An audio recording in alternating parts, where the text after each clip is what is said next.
STF का काफिला अहमदाबाद से राजस्थान और मध्य प्रदेश होते हुए सुबह करीब 9 बजे यूपी में दाखिल हुआ।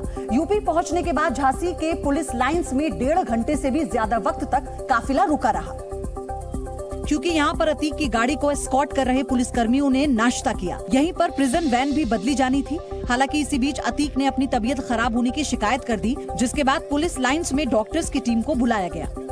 कि अतीक अहमद ने अपने आप को बीमार बताया है और ये भी कहा है कि उसको काफी घबराहट हो रही है। ऐसे में डॉक्टर्स ने इसका कारण बताया है कि वो रात भर ट्रेवल किया है, इसके साथ साथ वो सोया नहीं है रात भर और इसी वजह से उसको घबराहट महसूस हो रही है। अतीक के चेकअप के कारण करीब 1 घंटे की देरी हुई। इसके बाद सुबह 10:40 पर यूपी एसटीएफ का काफिला प्रयागराज के लिए रवाना हुआ। अतीक अहमद जिस प्रिजन वैन से जा रहा था उस वैन को बदल दिया गया है और लगातार हम आपको तस्वीरें दिखा रहे हैं, एक्सक्लूसिव तस्वीरें हैं। पुलिस लाइन से इस वक्त जो है अतीक अहमद निकल चुका है। अतीक अहमद के यूपी में दाखिल होने से ठीक पहले उस वक्त अफरा तफरी का माहौल दिखा जब काफिले की एक गाड़ी से गाय टकरा गई, जिसके बाद गाय की मौत हो गई। कहा जा रहा है कि शिवपुरी की सीमा में एंट्री करते ही खरी चेक पोस्ट पर यह हादसा हुआ, जिसके बाद गाड़ी पलटते पलटते बची। इस दौरान कुछ वक्त तक काफिला रुका रहा, जिससे अतीक के परिवार की चिंता बढ़ गई। शिवपुरी में भी अतीक का काफिला कुछ देर रुका। इस दौरान जब अतीक वैन से उतर रहा था तब उससे सवाल हुआ कि क्या आपको डर लग रहा है, तो माफिया ने बेखौफ अंदाज में कहा कि किस बात का डर। इससे पहले सुबह करीब 5:15 बजे अतीक के काफिले ने फतेहपुर टोल प्लाजा पार किया। अतीक अहमद को ले जा रही पुलिस का काफिला कुछ देर के लिए कोटा बारा रोड पर एक पेट्रोल पंप पर भी रुका और इस दौरान काफिले की गाड़ियों में ईंधन भरवाया गया। अभी आप देख रहे हो यहाँ भी अतीक को गाड़ी से नीचे उतारा गया, क्योंकि उसे वॉशरूम जाने की इजाजत दी गई थी। फ्यूल भरवाने के लिए यूपी पुलिस जो है वो यूपी पुलिस अभी पेट्रोल पंप पर पहुंची है और उसी दौरान अतीक अहमद को वॉशरूम जाने के लिए परमिशन मिली थी। इससे पहले अतीक का काफिला रात करीब 12:40 पर चित्तौड़गढ़ से निकला। अतीक के काफिले को उदयपुर में भी रोका गया। यहाँ ऋषभ देव पेट्रोल पंप पर रात करीब 9:15 बजे काफिले की गाड़ियों में ईंधन भरवाया गया। अतीक अहमद का काफिला रविवार शाम कड़ी सुरक्षा में साबरमती जेल से प्रयागराज के लिए रवाना हुआ। इस दौरान अतीक मीडिया के सामने भी नजर आया। इसके बाद वो डूंगरपुर में नजर आया। यहाँ अतीक अपनी गाड़ी से नीचे उतरा। उस वक्त वो सुरक्षा कर्मियों से घिरा हुआ था। अभी आप देख रहे हो डूंगरपुर से जब काफिला ईंधन भरवाने के लिए उदयपुर में रुका, तब भी अतीक प्रिजन वैन से नीचे उतरा। कोटा बारा रोड पर भी अतीक नजर आया। यहाँ भी काफिला एक पेट्रोल पंप पर रुका था। इसके बाद अतीक शिवपुरी और झांसी में भी दिखाई दिया। हालांकि झांसी में काफिला काफी देर तक रुका रहा, क्योंकि यहाँ गाड़ी बदलने के अलावा अतीक ने घबराहट होने की शिकायत की थी। और इसी खबर से जुड़ी इस वक्त की अपडेट यह है कि नैनी सेंट्रल जेल पहुंचा अतीक का भाई अशरफ। बरेली से नैनी जेल लाया गया है अशरफ। नैनी जेल में पुलिस की कड़ी सुरक्षा है। अब से पहले अतीक अहमद को पहुंचा दिया गया है नैनी जेल और अब अतीक का भाई अशरफ भी बरेली से नैनी जेल लाया गया है। इन दोनों को एक साथ शिफ्ट किया जाना था इस जेल में और इसी को लेकर यह बड़ा ऑपरेशन शुरू किया गया था। अब अपडेट यह है इसमें कि नैनी सेंट्रल जेल में अतीक अहमद पहुंचा और उसी के साथ उसका भाई अशरफ भी पहुंचा है। नैनी सेंट्रल जेल में सुरक्षा के मद्देनजर पुलिसकर्मियों की संख्या बढ़ा दी गई है। खासतौर पर जो मेन गेट है नैनी जेल का, वहां पर पुलिसकर्मियों की तादाद ज्यादा है, क्योंकि किसी भी प्रकार की कोई संदिग्ध गतिविधि ना हो, इसी के मद्देनजर सुरक्षा को चाक चौबंद कर दिया गया है। मेरे सहयोगी गुफरान हमारे साथ इस खबर पर जुड़ चुके हैं। गुफरान, अतीक के पीछे पीछे भाई भी पहुंच चुका है। बिल्कुल, देखिए माफिया अतीक अहमद को पहले लाया गया। अब से करीब 1 घंटे पहले अतीक अहमद का जो काफिला था बारी लाओ लश्कर जो पुलिस कर्मियों का था, उसके साथ उसको जेल परिसर के भीतर एंट्री कराया गया। मेडिकल की जो प्रक्रिया है वो पूरी की गई।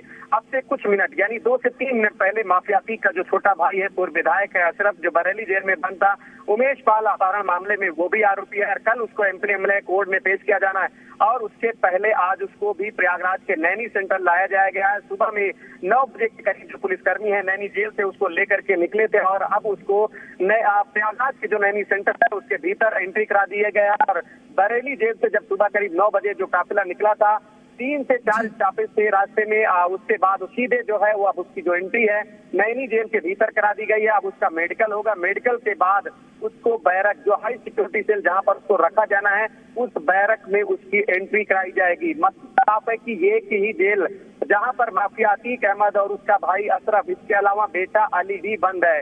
रंगदारी मामले में 6 महीने पहले अली जो माफिया अतीक अहमद का दूसरे नंबर का बेटा है उसको लाया गया था और वो ही यही नैनी सेंट्रल जेल में वो भी बंद है।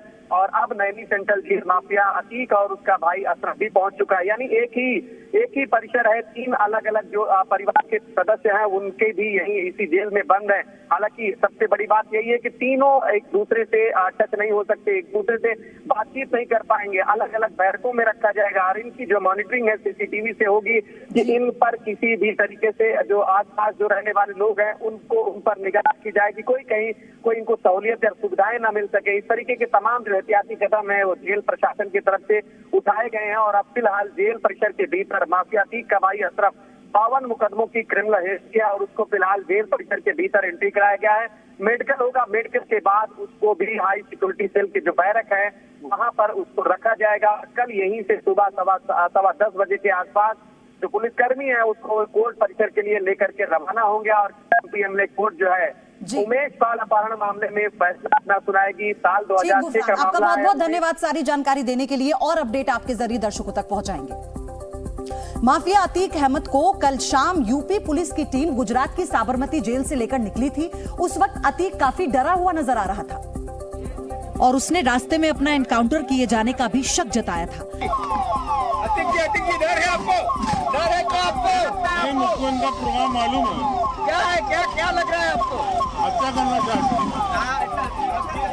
हालांकि रात बीतते ही अतीक के सुर और तेवर बदल गए। मीडिया के डर लगने के सवाल करने पर उसने बड़े ही बेखौफ अंदाज में कह दिया, काहे का डर? अतीक डर लग रहा है क्या? डर लग रहा है क्या? डर लग रहा है क्या? डर लग रहा है? डर लग रहा है क्या? झांसी आते आते अतीक के तेवर भले ही बदल गए हों, लेकिन उसके परिवार में डर का माहौल दिखा। इसी कारण उसकी बहन आयशा नूरी और भांजी अहमदाबाद में एक कार में सवार होकर काफिले के पीछे पीछे चली। हालत ये थी कि जब अतीक का काफिला झांसी तक पहुंच गया तब भी परिवार को एनकाउंटर का डर सताता रहा।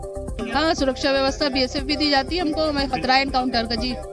अभी भी आपको डर है कि अब झांसी से प्रयागराज जाते तक भी कहीं कुछ अनहोनी हो सकती है? एनकाउंटर का। इस दौरान आयशा ने अतीक को माफिया कहे जाने पर भी एतराज जताया। अंडर ट्रायल है, वो माफिया नहीं है, वो अपराधी नहीं है। जब तक कोर्ट का ऑर्डर नहीं आ जाएगा हम किसी को अपराधी नहीं कह सकते। अतीक की बहन ने अदालत पर भरोसा जताया और कहा कि जो भी फैसला सुनाया जाएगा वो मंजूर होगा। इस बीच माफिया अतीक अहमद के शूटर्स का शिकार बने उमेश पाल के परिवार ने इंसाफ की मांग की। उमेश पाल की मां ने अपने बेटे के कातिलों को सख्त सजा देने की मांग की और कहा कि जैसा उनके बेटे के साथ हुआ वही अंजाम अतीक और उसके परिवार का हो। मैं उम्मीद लगा के बैठी हूँ जैसे मेरा बेटा मारा गया वैसे अतीक अशरफ मारे जाएं।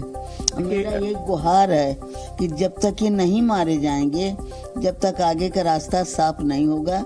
उमेश पाल की पत्नी जयापाल ने भी पति के लिए इंसाफ मांगा। उन्होंने अतीक अहमद को सख्त सजा देने की मांग की। न्यायपालिका, शासन प्रशासन, मैं सबसे यही गुहार करूंगी कि इसको छोड़ा ना जाए, चाहे जो जाए इसको दंड दे, मृत्यु दंड दे, कम से कम ये खत्म हो, इसका सिलसिला, ये साम्राज्य खत्म हो। कम से कम उसके बच्चे, बीवी, बहन सब उस तरह का परेशान हो जिस तरह से आज हमारा पूरा परिवार परेशान है। फिलहाल परिवार को मंगलवार का इंतजार है जब अदालत अपहरण के केस में अतीक को सजा का ऐलान करेगी। अतीक अहमद को गुजरात से प्रयागराज लाने पर दिन भर राजनीतिक बयानबाजी भी होती रही।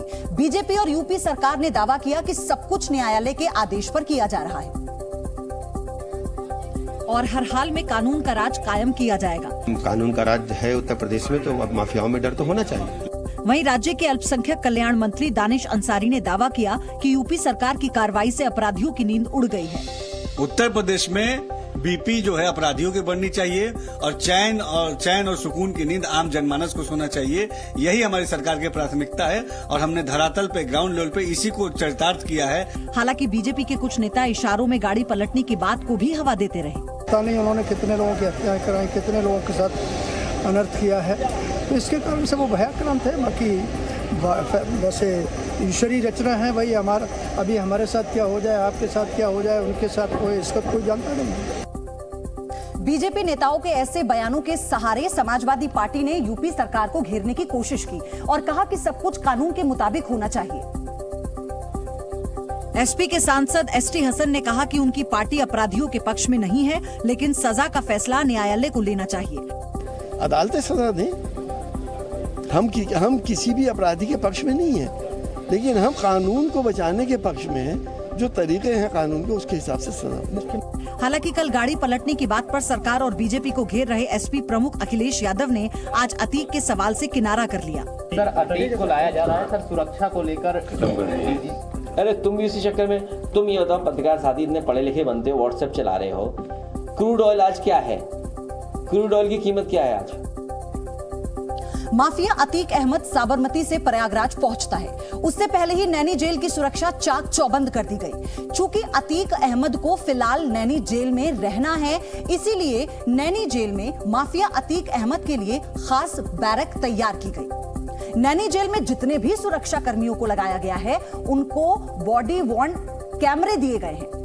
इसके अलावा अतीक के आसपास ही हर हलचल पर नजर रखने के लिए बैरक में सीसीटीवी कैमरे लगाए गए हैं और अतीक के हाई सिक्योरिटी सेल की मॉनिटरिंग लखनऊ से की जाएगी। यही नहीं, जेल के अंदर आने जाने वालों की अच्छी तरह से तलाशी शुरू कर दी गई है और जेल के आसपास के इलाकों में बैरिकेडिंग लगा दी गई है।